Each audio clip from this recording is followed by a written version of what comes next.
Diturunkan Allah Subhanahu wa taala sebagai hidayah, petunjuk bagi mereka. Jadi saya gambarkan gini, Pak. Kitab suci seperti Al-Qur'an Allah turunkan itu sebagai petunjuk. Ibaratnya gini.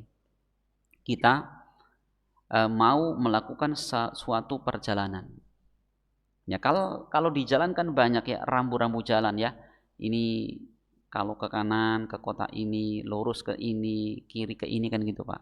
Nah, orang ketika dia hendak melakukan perjalanan, maka patokannya adalah itu. Awas, ini kalau misalkan ke kanan Jakarta, kiri Wonosobo, Magelang, Jogja misalkan. Tujuan kita kemana? Tujuan kita ke Jakarta. Jangan sampai malah kita ambil ke kanan. Kan gitu. Nah itulah Al-Quran. Manusia ketika hidup kita punya tujuan. Apa tujuannya? Menuju ridha Allah, menuju surganya Allah. Nah petunjuk itu ada pada Al-Quran, ada pada kitab suci. Nah kan gitu. Masya Allah. Makanya orang kalau hidup dia tidak punya petunjuk hidup, bagaimana? Tersesat mereka. Ya, maka Al-Quran ini, kitab suci ini dijadikan Allah Subhanahu wa taala sebagai petunjuk bagi hidup manusia. Kemudian yang berikutnya, liyasilu bihi ila sa'adatihi fid dunya wal akhirah, dan agar mengantarkan kepada mereka untuk menuju kebahagiaan di dunia maupun di akhirat kelak. Jadi kalau orang ya menginginkan kebahagiaan dunia akhirat, bagaimana? Galilah ya ilmu dan amalkanlah ilmu dari Al-Qur'an itu sendiri.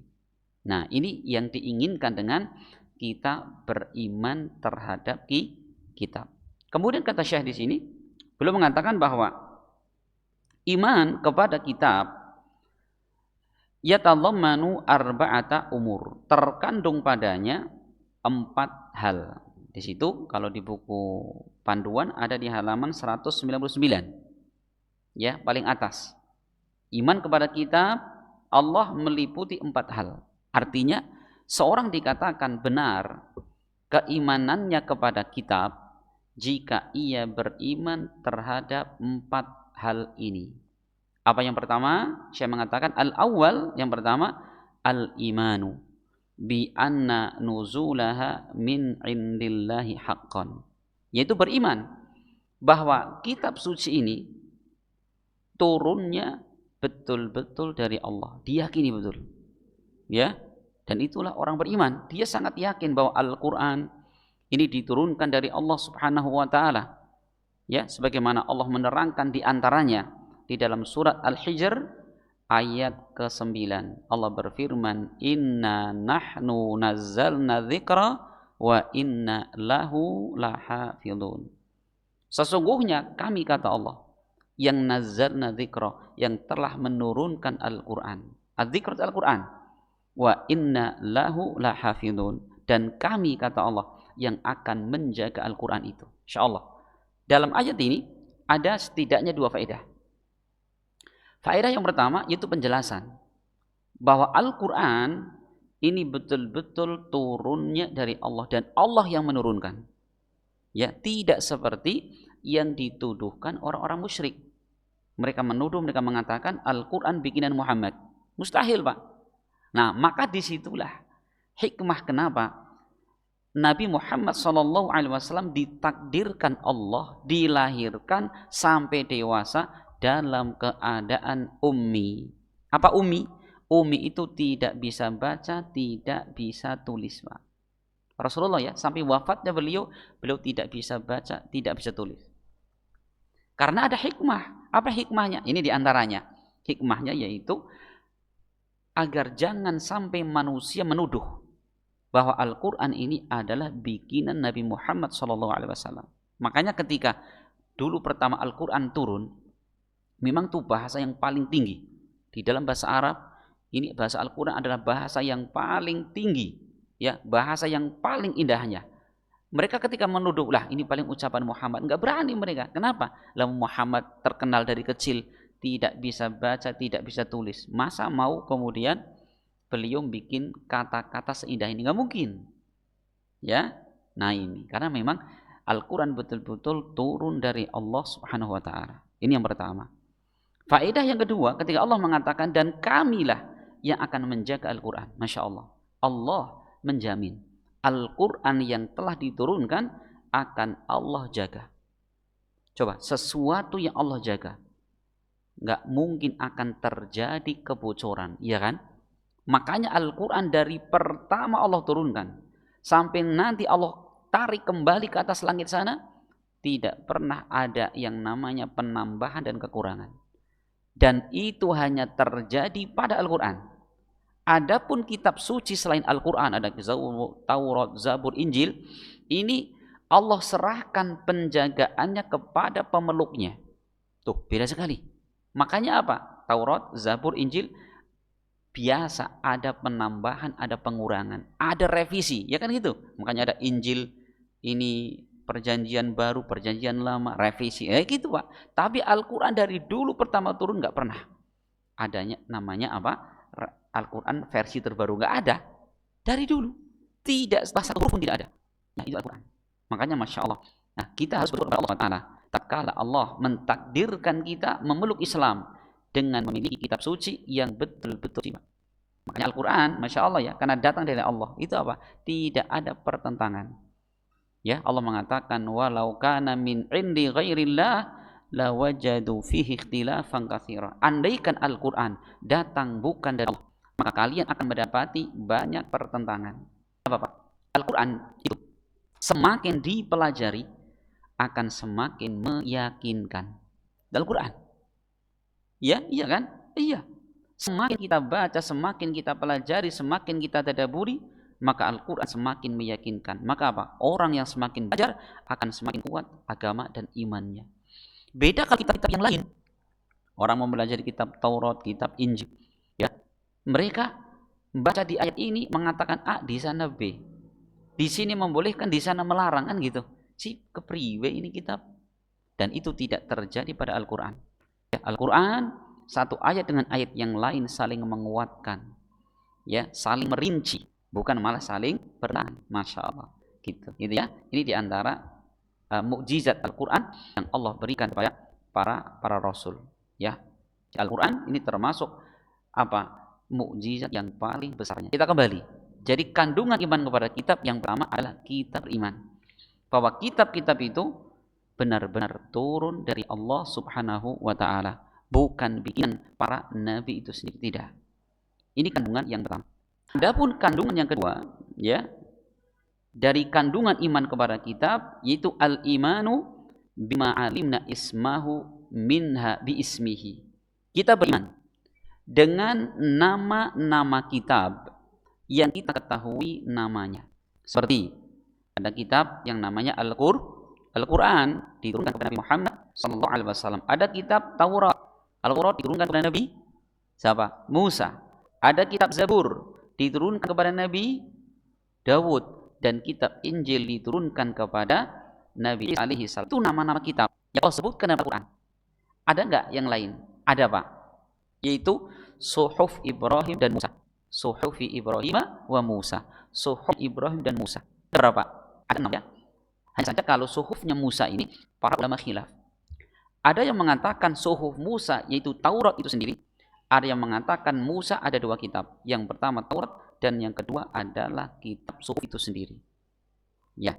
Nah, ulama yang lebih kuat intinya apa? Itulah Allah sebutkan ada kitab Taurat diturunkan kepada Nabi Musa dan ada suhuf yang diturunkan juga kepada Nabi Musa.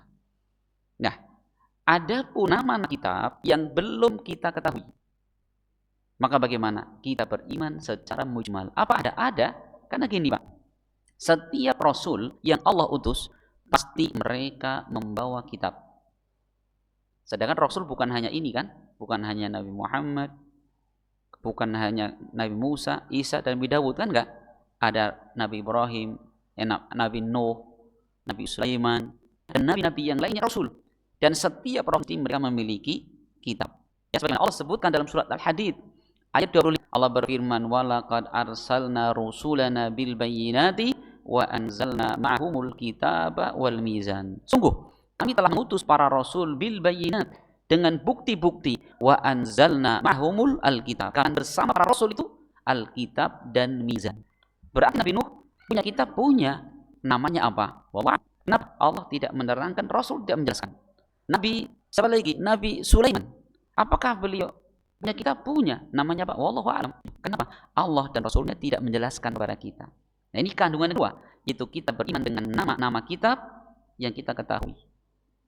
Tadi seperti kita tahu apa dari pertama Quran, Taurat, Zabur, Injil, ya, Suhuf Musa, Suhuf Ibrahim, itu 6 nama kitab Allah terangkan. Adapun nama yang lain tidak terangkan. Bagaimana sikap kita? Beriman secara mujmal, beriman secara global. Pokoknya Allah turunkan setiap Rasul bersama dengan kitab-kitab mereka.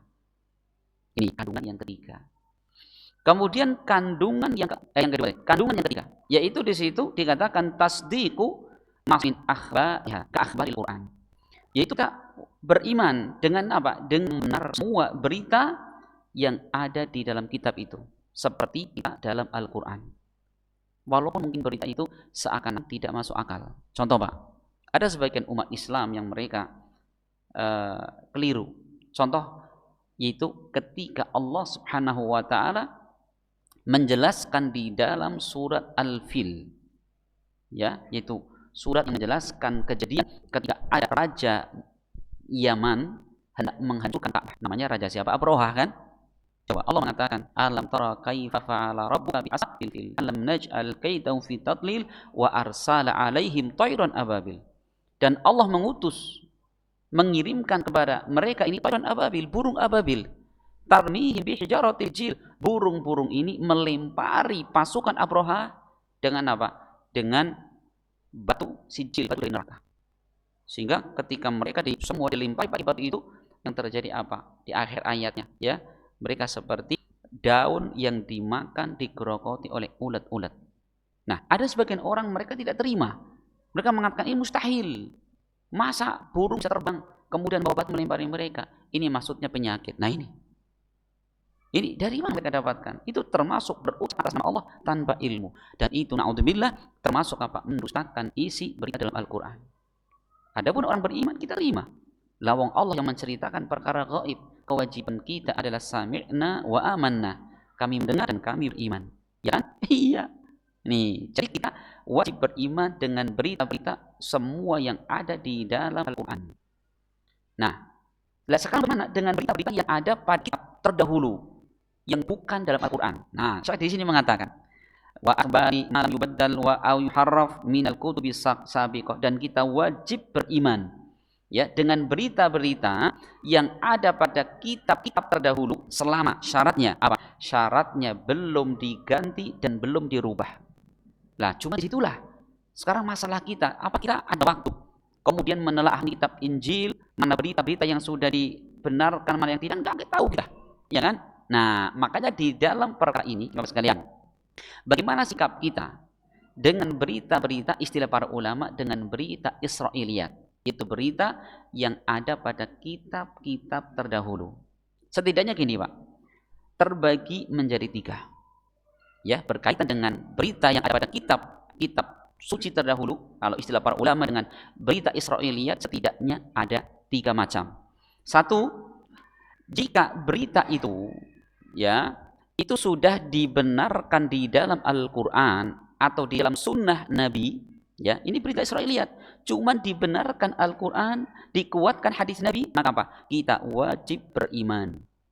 Dan itu boleh kita meriwayatkan, kita boleh berdalil dengannya, itu ya, dan berhujjah dengannya.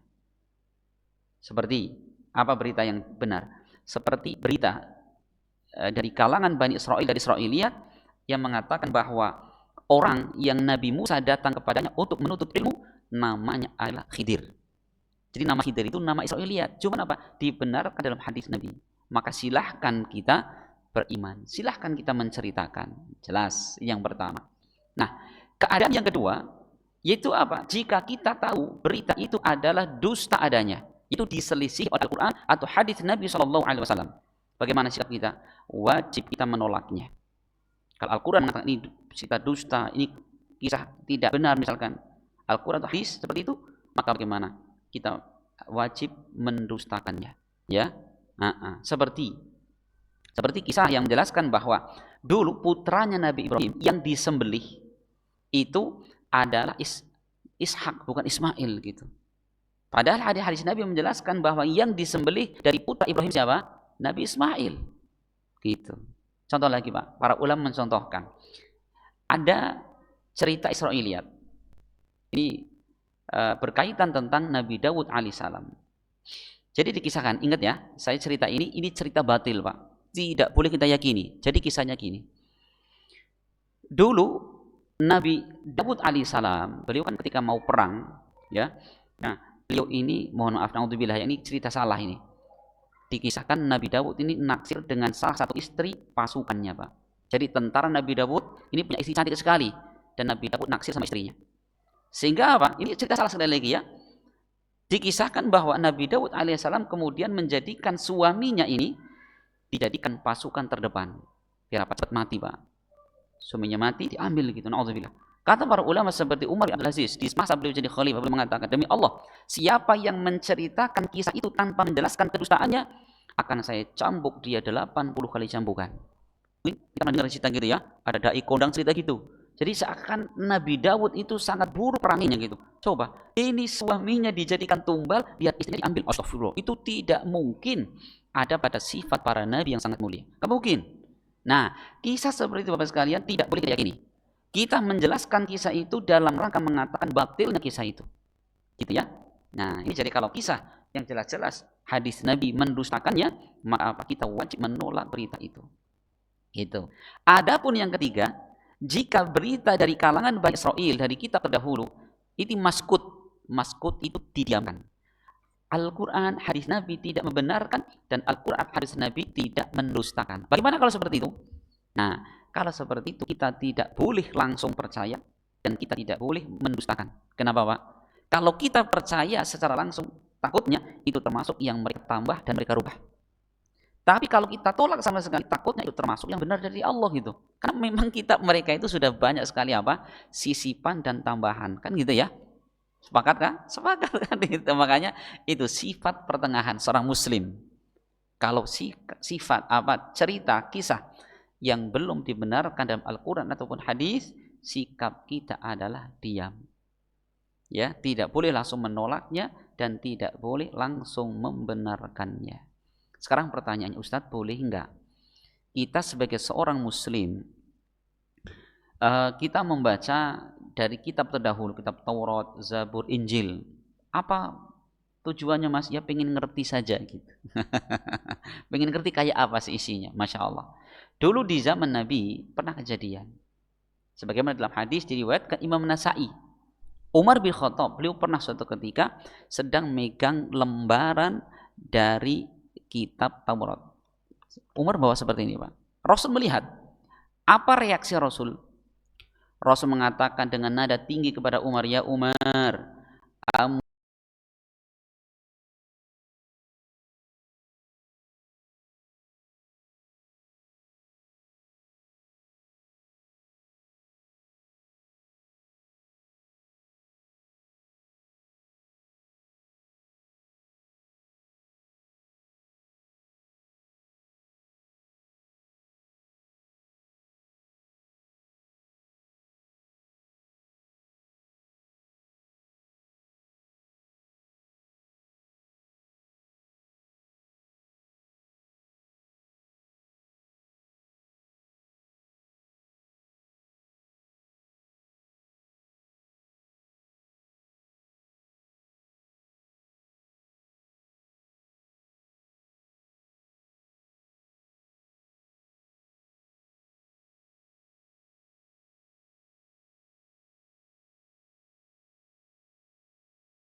amutahawikun, ya Umar, apakah engkau termasuk orang yang ragu?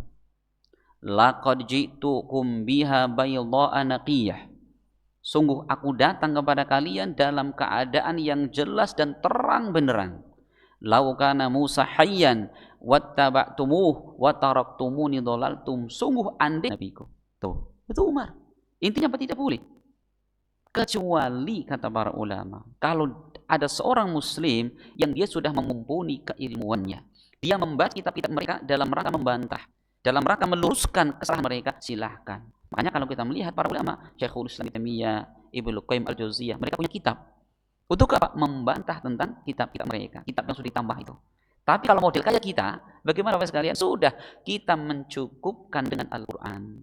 Ya, kita pelajari cara membacanya, kemudian kita pahami maknanya, kita renungkan isi-isinya, dan kita amalkan dalam kehidupan sehari-hari. Itu sudah cukup. Jadi nggak usah. Jadi kita nggak perlu melihat barangkali itu perbandingan. Ya Allah, apa? Kita Al-Quran saja belum menguasai, mau banding-bandingin. Ya, kan itu. Kita belum punya filter, kita nggak cukup modalnya. Coba, ibaratnya kita anak-anak, Pak. Ya, kita disuruh bapak kita, nak sana cari kayu bakar. Ya, kita belum bisa membedakan antara kayu bakar dengan apa? Dengan ular, Pak. Bagaimana kita? Jangan nanti yang kita ambil ular, nyata kita mati kita lah. Ya, sama. Maka kita sebagai orang muslim, hendaknya kita sayang kepada agama kita masing-masing. Mencukupkan dengan Al-Quran yang kita pelajari dan kita amalkan. Sudah cukup. Ini, Masya Allah. Kita kembali. Jadi kandungan yang ketiga, yaitu apa? Kita membenarkan semua berita yang datang dari Al-Quran. Ya, walaupun berita itu, walaupun kisah itu seakan-akan kurang atau bahkan tidak masuk akal, seorang muslim percaya. Ya, adapun berita-berita yang ada di dalam kitab-kitab terdahulu, kita harus pastikan bahwa kitab itu adalah kitab atau berita yang bukan rubahan mereka, bukan penggantian mereka. Tadi dengan perincian yang sudah kita jelaskan. Nah, kemudian kita berpindah kepada kandungan yang keempat. Ya, apa yang keempat? Al-amal bi ahkamin ma lam yunsakh minha. Itu kita mengamalkan isi kandungan kitab tersebut selama isi kandungannya itu belum dimansuh, belum dihapus. Dan perlu kita garis bawahi Bapak sekalian bahwa semua kitab-kitab yang Allah turunkan, Taurat, Zabur, Injil, Suhuf Ibrahim, Suhuf Musa, ini hukumnya, isi di dalamnya itu sudah mansuh dengan turunnya Al-Quran. Berarti apa? Tidak bisa kita mengamalkan kitab terdahulu. Mana dalilnya Bapak sekalian? Bahwa kitab terdahulu, Zabur, Taurat, Injil, itu sudah dihapus dengan Al-Quran. Allah berfirman dalam Al-Quran surat Al-Ma'idah ayat 48. Bisa dimulai ayatnya ya. Al-Ma'idah 48. Allah berfirman, wa anzalna ilaikal kitaba bil haqqi musaddiqan lima baina yadayhi minal kitab wa muhaiminan alaihi. Artinya, kata Allah, dan kami telah menurunkan kepada engkau Alkitab bil haqq. Bukan Al-Quran dengan kebenaran. Musaddiqan lima baina yadayhi, yang membenarkan apa yang ada pada kitab terdahulu. Wa muhaiminan alaihi, dan Al-Quran ini sebagai muhaimin. Apa muhaimin? Kata syair di sini, ai hakiman alaihi, itu sebagai hakim. Artinya apa? Apa yang dibenarkan Al-Quran itu benar, apa dikatakan Al-Quran salah, maka itu adalah salah. Gitu Pak. Ya, makanya apa? Ibnu Jurayj ketika beliau menerangkan ayat ini, beliau mengatakan, Al-Quran aminun alal kutubil muqaddimah. Al-Quran ini adalah sebagai penentu terhadap kitab-kitab terdahulu. Fama wafaqahu minna fahuwa haq. Maka apa yang Al-Quran sepakat dengan isi kitab terdahulu itu kebenaran. Wa ma khalafahu fahuwa batilun. Dan apa yang Al-Quran menyelisihinya, maka itu adalah batil adanya. Ya, ini dinukilkan Imam Ibnu Katsir di dalam tafsirnya. Gitu ya. Jadi dipahami sekarang. Kita nggak boleh, Ustaz, saya tapi ingin Ustaz sesekali mengamalkan kitab Injil. Nggak boleh. Ya, sesekali saya baca kitab Taurat dan saya amalkan. Nggak boleh itu. Karena apa? Semua isi kandungan kitab Taurat, Zabur, dan Injil itu sudah terangkum di dalam Al-Quran. Dan dengan turunnya Al-Quran ini, hapuslah sudah syariat yang ada pada kitab terdahulu. Masya Allah. Karena gini, andaikan Nabi Musa masih hidup. Apa kata Nabi? Pernah mengatakan Nabi dalam hadis diriwayatkan Imam Ahmad. Rasul mengatakan, "Walladzi nafsi biyadihi, law kana akhi Musa hayyan ma wasi'ahu illa ayyattabi'ani." Demi Allah yang jiwaku ada pada tangannya, andaikan saudaraku yaitu Nabi Musa alaihissalam masih hidup, andaikan Nabi Musa masih hidup, maka tidak boleh baginya kecuali beliau mengikuti ajaranku. Karena apa? Kalau bahasa kita, Pak, ajaran Nabi terdahulu, kitab-kitab terdahulu expired, Pak. Sudah habis masa berlakunya. Dengan apa? Dengan turunnya Al-Quran. Gitu. Ustaz, berarti bagaimana nasib orang-orang sekarang yang mereka berpegang teguh dengan kitab Taurat, Zabur, dan Injil? Nah, bagaimana? Rasul jelaskan dalam hadis yang lain, diriwayatkan Bukhari Muslim. Rasul mengatakan, "Ma min Yahudiyyin wala Nasraniyin alladhi yasma'u bi wa lam yu'min bima ursiltu bihi illa kanat min ashabil jahim." Tidak ada seorang Yahudi maupun Nasrani yang dia mendengar aku diutus, tahu Rasul diutus, namun ia tidak beriman dengan apa yang aku bawa dengannya, melainkan pasti dia calon penghuni neraka jahanam. Nah, gitu ya. Iya, berarti mereka bukan muslim. Walaupun mereka berpegang teguh dengan kitab suci, namun kitab suci mohon maaf sudah expired, masa berlakunya sudah tidak berlaku, ya kan? Kita mau makan roti, Pak, expired, Pak. Itu bukan bergizi lagi, meracuni, ya kan? Kita makan nasi tapi udah basi, sama, sudah bukan nasanya lagi. Makanya Masya Allah sekalian, pembahasan seperti ini semakin menguatkan bahwa apa yang Allah berikan kepada kita sebagai seorang muslim, kita diberikan petunjuk Allah Subhanahu wa taala, berpegang dengan Al-Qur'an, ini adalah nikmat yang sangat besar, ya. Hendaknya kita banyak-banyak bersyukur kepada Allah Subhanahu wa taala. Makanya bagaimana? Nah, sekarang sebagai penutup, maka kewajiban kita sebagai seorang muslim yaitu apa? Mempelajari kitab kita, Al-Qur'an. Karena tadi di pertengahan pembahasan Al-Qur'an, semakin dipelajari, semakin menguatkan iman. Sampai Allah pernah menyebutkan, wa kaifa takfuruna wa antum tutla alaikum ayatullahi wa fiikum rasuluh. Artinya, bagaimana mungkin kalian akan kafir kepada Allah sedangkan ayat-ayat Allah, Al-Qur'an, dibacakan di hadapan kalian dan Rasul berada di tengah-tengah kalian. Apa kata Allah, bagaimana kalian akan kafir? Sehingga dari situlah kata para ulama, dalam ayat yang mulia ini ada dua sebab kuatnya iman. Apa yang pertama? Kita mempelajari Al-Qur'an. Bukan sekedar membaca, kita pahami, kita tadabburi, kita amalkan. Ini akan menguatkan iman. Ya, insyaallah, semakin kita baik pemahamannya terhadap agama akan semakin kuat. Siapa orang yang paling kokoh dalam imannya? Rasul menyebutkan dalam hadis, diriwayatkan Imam Muslim. Rasul pernah mengatakan, la tazalu ta'ifatun min ummati zahirin 'alal haqq, la yadurruhum man khadalahum wala man khalafahum hatta ya'ya amrullah. Artinya akan senantiasa ada sekelompok dari umatku ini yang mereka tetap tegar di atas kebenaran. Orang-orang yang memusuhi, orang-orang yang menyelisih, tidak sedikit pun menjadikan mereka mundur, tidak membahayakan mereka. Dan kelompok ini senantiasa ada sampai datang urusan Allah. Apa urusan Allah? Imam Nawawi dalam Syarah Sahih Muslim ketika menjelaskan hadis ini, yang dimaksudkan urusan Allah adalah angin yang sangat lembut. Jadi nanti menjelang hari kiamat, Allah akan menurunkan angin yang sangat lembut. Nah, setiap angin melewati orang beriman sekecil apapun imannya, wafat seketika itu. Tuh, sebelum datang masa itu, sekelompok ini tetap ada, yang tetap tegar di atas kebenaran, dimusuhi, dicaci maki, nggak mundur mereka. Nah, sekarang pertanyaan kita, kelompok apa ini? Nah, maka Imam Ahmad bin Hanbal mengatakan, illam yakun ahlul hadis fala adri manhum. Kalau mereka bukan ahlul hadis, orang yang tahu ilmu agama, aku tidak tahu siapa itu mereka. Jadi apa? Berilmu. Ya, makanya orang yang paling orang yang paling kokoh dalam imannya adalah siapa? Orang yang betul-betul mempelajari ilmu agamanya. Insyaallah ya. Makanya nikmat kita bisa berkumpul mempelajari ilmu agama. Kita dibuka hatinya oleh Allah Subhanahu wa taala, senang ke majelis ilmu. Bahkan kita termasuk orang yang andil di dalam penyebaran ilmu. Apapun bagian kita. Ya, tidak harus menyebarkan ilmu, tidak harus yang ngomong. Kan? Iya, ada mungkin bagian ya woro-woro, ya, atau bagian menyiapkan tempatnya, bagian sound systemnya, subhanallah, itu semua ikut andil di dalamnya, dan itu adalah keutamaan yang sangat besar.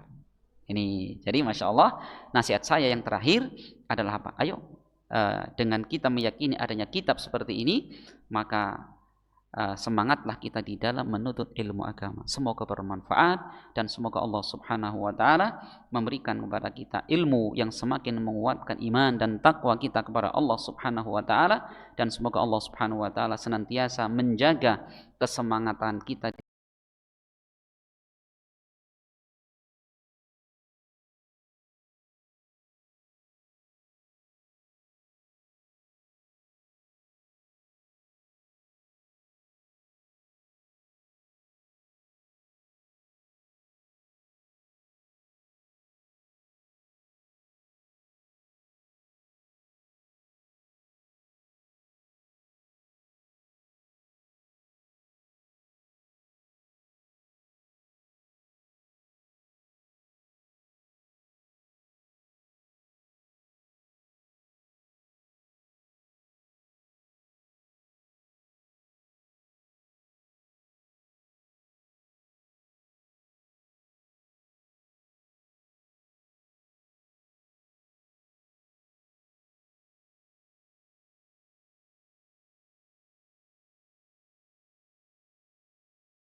di dalam menuntut ilmu dan di dalam menyebarkannya. Dan semoga Allah Subhanahu wa taala mematikan dan menghidupkan kita di atas Islam dan sunnah, dan semoga Allah Subhanahu wa taala menerima segala amal soleh kita, mengampunkan segala dosa-dosa kita, dan semoga Allah Azza wa Jalla berkenan memasukkan kita semua ke dalam surganya. Amin ya rabbal alamin. Saya mohon maafkan, jazakumul khairan atas segala perhatian, dan kita akhiri. Subhanakallahumma bihamdik asyhadu an la ilaha illa anta astaghfiruka wa atubu ilaik.